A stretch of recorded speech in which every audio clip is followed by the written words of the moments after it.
The Tampa Bay Buccaneers are expected to have significant interest in now former Dallas Cowboys offensive coordinator Kellen Moore. Joining me yet again is my friend and colleague, Mr. Evan Wanish of BucsNation.com, co-host of the Cannon Fire podcast and main host of the Real to Real podcast. Evan, me and you had talked about this before this video, but why don't you go ahead and give a little bit of background on this situation and how it relates to Kellen Moore and interest from the Tampa Bay Buccaneers. Yeah, the Dallas Cowboys and Kellen Moore have mutually parted ways, which if you remember, the Michael Scott quote for anybody who watches The Office, it's almost never mutual, but in this case it was.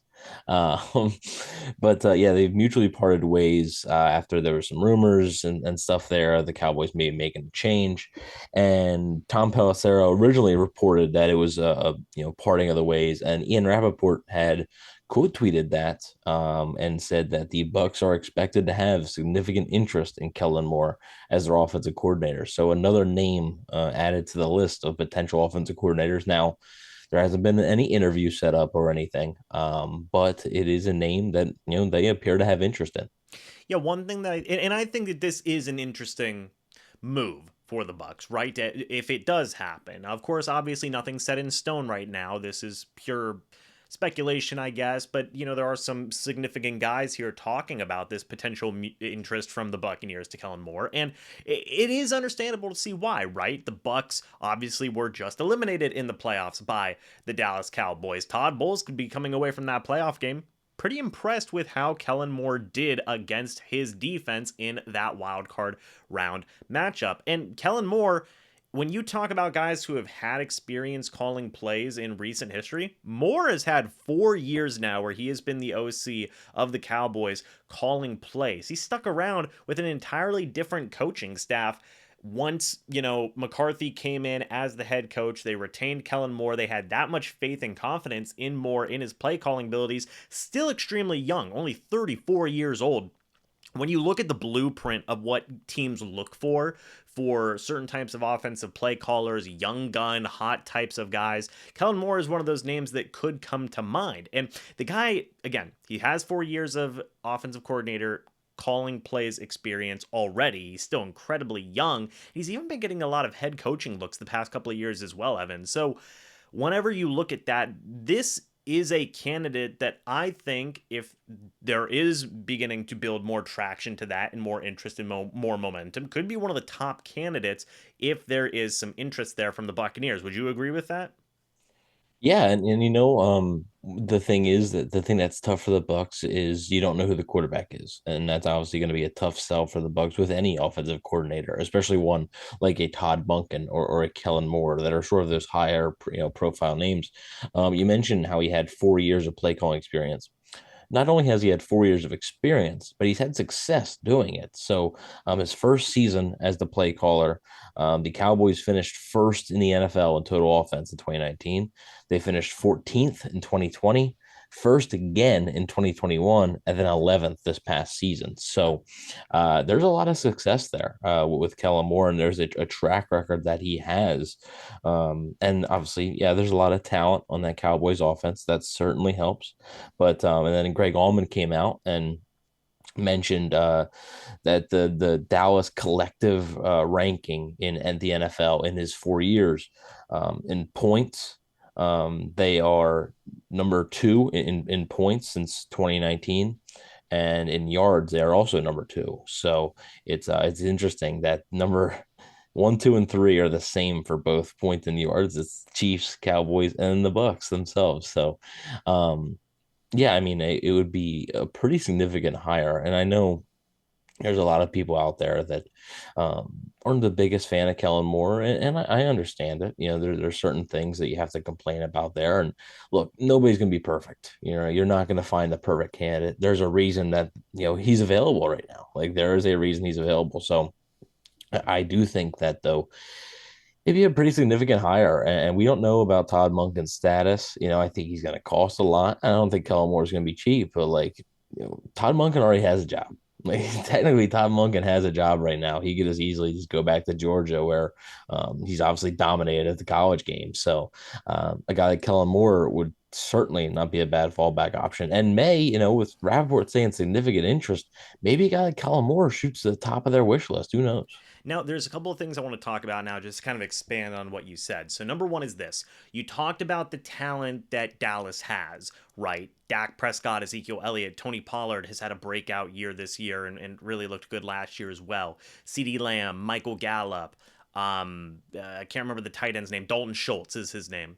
They've had some good offensive linemen. They've had some really good pieces there. Amari Cooper was there for a little bit as well. And one thing that a lot of people were upset about regarding Byron Leftwich is because when he lost some of that talent, he was exposed a little bit in terms of lack of creativity, and he wasn't able to just completely overwhelm defenses with pure talent, and then he kind of got exposed. Do you see similarities with that regarding Moore or Leftwich, or do you think that that is a different type of situation? And then the second thing I want to ask you about after that is you talked about some complaints that people have had with Moore as an OC. What are those complaints specifically, and do you think that it is, I guess I should say, super detrimental or like deal breaker type stuff regarding people's perception of Moore as an OC? Yeah, it's actually really good question about the lack of, if you get minus the talent, right? Because it's obviously going to be a little bit of a drop off. I don't think it plays a big deal because he's already had the minus talent. They traded away Amari Cooper in the offseason, and they were lacking at wide receiver too, really. It was a mixture of Michael Gallup, who was in and out of the lineup, and Noah Brown as well. Um, so they didn't really have that pure wide receiver too, and their offense was still pretty productive. Not to mention Dak Prescott leading the NFL in interceptions and only playing in not every game. So I do think that Moore can scheme things up a bit better. I think he can put play to the offense's strength a bit better. So try to exploit the defense's weakness. And we saw against Tampa both times. In 2021, somebody mentioned this on Twitter. In 2021, that opening game versus Tampa, I think the Cowboys ran the ball 5 times. Like, and everybody knew, like, the Cowboys can't run the ball. Like, they're not going to be able to run the ball against the Bucs. So what do? You pass the ball a bunch. So, and it worked well. It worked really well. So I think that's one of the things that Moore has going for him. As far as the complaints that some people have, part of it is that some people think that they didn't run it enough, which obviously, Byron Leftwich, that was one of his concerns. Also, that was one of his problems, I guess you could say, that the Bucs didn't run it enough. Tom Brady set the record for most pass attempts and most completions this year. That's not where you want to be, and if Brady returns, I'm sure he's not going to want to do that again. So and that's something, if the Bucs do end up interviewing more, they can probably ask him, like they'll be able to ask him, what is your plan here? Like, Dak Prescott was throwing the ball 50 times a game. Like, what is your plan for this team? Because every team's different. So that's one of their complaints. But like, I don't think it's a huge thing. I think it depends on sort of personnel more rather than exact play caller. So Moore's had a lot of success, and I think it'd be worth a shot.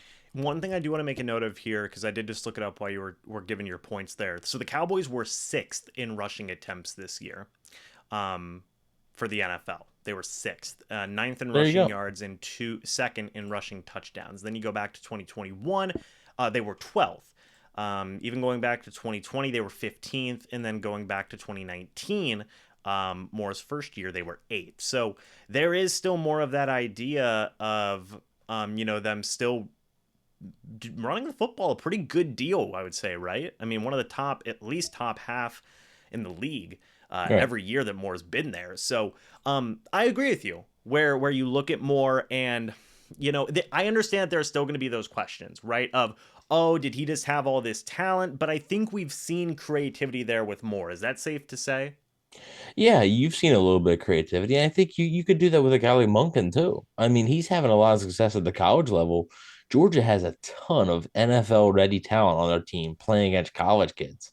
how much of Monken's success is because of the talent gap there. Hmm. So I think you can kind of do that with a lot of guys. I mean, the way Kellen Moore was able to script and game plan the game against the Bucs Monday Night Football, the playoff loss was, Really good game. the Bucs didn't play well, but also the Dallas Cowboys really took it to them. They were out coaching them, so I do think that Kellen Moore, like I said, it would be a significant hire. It would really be a significant hire, and um, he's a former quarterback, of course, so he has that sort of that resume, and it's not like he's been a middle of the pack or below average play caller. Like his offenses have been relatively good, and he's been playing coaching under a offensive minded coach in Mike McCarthy. So under a defensive minded coach like Todd Bowles, he may be given free reign for the offense. And, if he's given free reign, is it risky? Sure. It definitely is risky. Byron Leftwich was given more responsibility this year, and look how that turned out. But it could also mean that he gets more reign to do what he wants to do, which could be better. So we'll have to wait and see.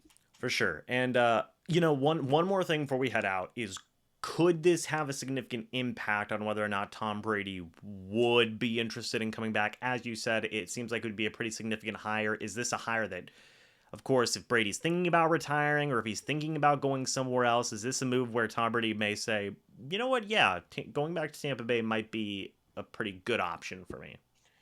Well, obviously I can't really answer for him, but Sure. I would think that getting a guy with that sort of pedigree would definitely be enticing. I think getting a guy, I don't I don't really think the offensive coordinator hire hinges, on what Brady's going to do. I think that doesn't really matter. It matters a little bit, but I don't think it matters as much as a lot of other people do.